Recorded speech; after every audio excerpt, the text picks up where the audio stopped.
A hemofilia é um distúrbio raro que afeta a coagulação do sangue.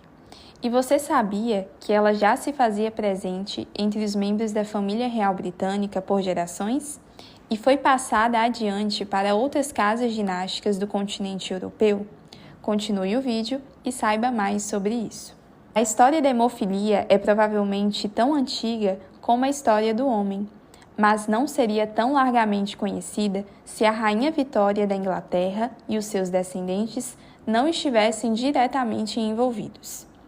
Por isso, por muitos, a hemofilia é conhecida como a doença da realeza. A hemofilia trouxe muita tristeza à vida da soberana. Poucos anos antes da morte de Leopoldo, em 1872, o neto de Vitória, Fritz, filho da princesa Alice e de Luís IV, começou a mostrar os primeiros sinais da doença aos 2 anos de idade. Um ano depois, ele faleceu devido a uma hemorragia interna após cair de uma janela. Essa perda abalou profundamente a princesa Alice e sua filha mais nova, Alix. Foi através de Alix que se tornaria a imperatriz Alexandra Feodorivna da Rússia, que o gene da hemofilia foi transmitido para os Romanov. A doença também afetou a família real prussiana quando a terceira filha da princesa Alice, Irene, casou-se com seu primo de primeiro grau, o príncipe Henry, também neto da rainha Vitória. A hemofilia manifestou-se em 2 dos filhos do casal, os príncipes Valdemar e Henry. Muitos dos descendentes masculinos da rainha que apresentaram a doença morreram jovens, sendo os casos mais conhecidos os do príncipe Leopoldo e do herdeiro do trono russo, que recebia a atenção espiritual do monge Rasputin. A hemofilia deixou de ser um problema na família real britânica à medida que seus membros começaram a se casar fora da realeza e com pessoas não aparentadas. Conhecendo a hemofilia. A hemofilia é um distúrbio na coagulação do sangue causada pela deficiência do fator de coagulação 8 ou 9. A hemofilia é uma doença recessiva ligada ao cromossomo X. A pessoa com hemofilia ela possui uma deficiência na cascata de coagulação. E fraturas, feridas abertas, apresentam mais riscos à saúde e à vida dessa pessoa. No quanto diz a questão da embriologia sobre a hemofilia, podemos dizer que, durante o desenvolvimento embrionário, o sistema circulatório começa a se formar a partir de estruturas primordiais, como as células sanguíneas precursoras e os vasos sanguíneos. Qualquer interrupção, defeito ou anomalia nesse processo pode levar a problemas de coagulação, como hemofilia. Por exemplo, mutações genéticas que afetam a produção de proteínas necessárias para a coagulação do sangue podem ocorrer durante a embriogênese, resultando na falta dessas proteínas em um indivíduo afetado pela hemofilia. Assim, a relação entre hemofilia e embriologia reside na formação inicial do sistema circulatório durante o desenvolvimento embrionário e qualquer alteração nesse processo que pode levar a distúrbios hemorrágicos. A hemofilia tem 2 tipos, a tipo A e a tipo B. A hemofilia tipo A ela é deficiência do fator 8 na cascata de coagulação, e ela é mais comum e afeta 80% dos portadores. A do tipo B ela é a deficiência do fator 9 e afeta mais ou menos cerca de 20% dos portadores. Não é exatamente 20% porque algumas variações de alguns genes também causam hemofilia. Os sangramentos elas são iguais nos 2 casos, que elas são classificadas em 3 tipos de hemofilia. Temos a hemofilia leve, que o fator da atividade é de 5 a 40% desses fatores.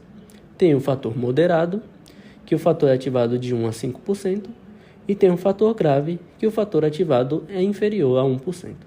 No Brasil, a hemofilia A acomete 80% dos portadores, que é cerca de 1 a cada 5 mil homens nascidos.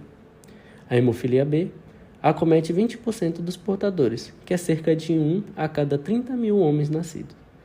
Lembrando que a hemofilia é uma doença majoritariamente masculina. Em relação à genética, os fatores 8 e 9 estão localizados no braço maior do cromossomo X. No tipo A, nós temos 3 tipos de interferências nesse fator, que são deleções, inserções ou mutações. Podem acontecer esses 3 tipos de alterações. No tipo B, ele não apresenta a mutação, mas apresenta a deleção e inserção de outros fatores no fator 9. Estamos aqui com o heredograma para eludir o assunto.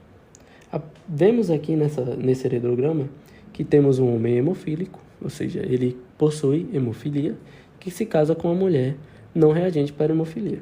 Nesse quesito, quando o homem é hemofílico, todos os seus filhos eles não serão hemofílicos e nem portadores, mas todas as suas filhas elas serão portadoras da hemofilia, como a gente pode ver representada aí pela bolinha branca com uma bolinha preta ao centro. Já uma menina portadora do gene da hemofilia, se casar com um homem hemofílico, eles terão filhos hemofílicos, poderão ter filhas portadoras e filhas hemofílicas também, que aí já é uma ocasião mais rara de se acontecer.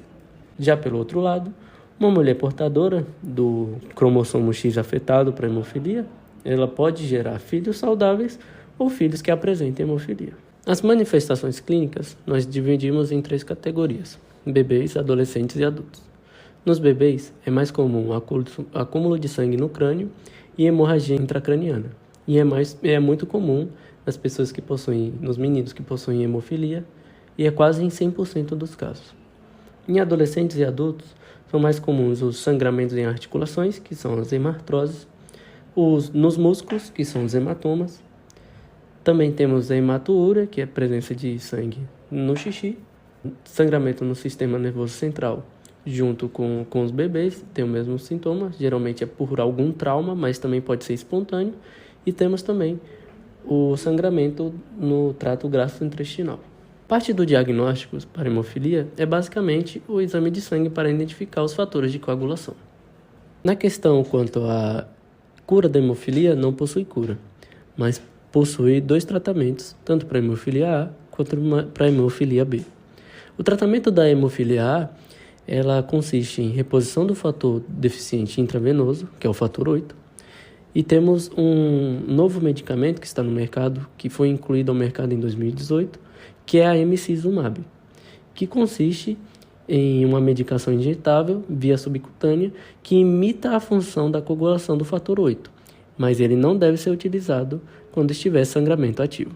E também nós temos os antifibrolíticos, que possuem profilaxia em sangramentos orais. No caso do tratamento da hemofilia B, nós temos, de novo, a reposição do fator deficiente intravenoso, o suporte hemodinâmico, que é a reposição por um concentrado de sangue, e também temos o controle da hemorragia. Os pacientes, por conta das hemorragias, necessitam de uma reposição desses fatores derivados de células humanas. Porém, nos anos 70 e 80, não tinham filtro para infecções, sendo mais comuns que esses pacientes adquirissem HIV, causando a AIDS como uma das principais causas da morte desses pacientes. Aqui nós fizemos uma breve pesquisa de campo, em que a gente pôde observar qual seria o nível de lucidez do nosso convívio quanto à doença hemofilia. Os dados aqui apresentados mostram que muitas pessoas disseram que conheciam a hemofilia, mais de 50% no caso, mas que elas não sabiam como explicar e a origem da hemofilia e quais eram os contextos dela. E eu espero que esse vídeo tenha auxiliado nesse quesito.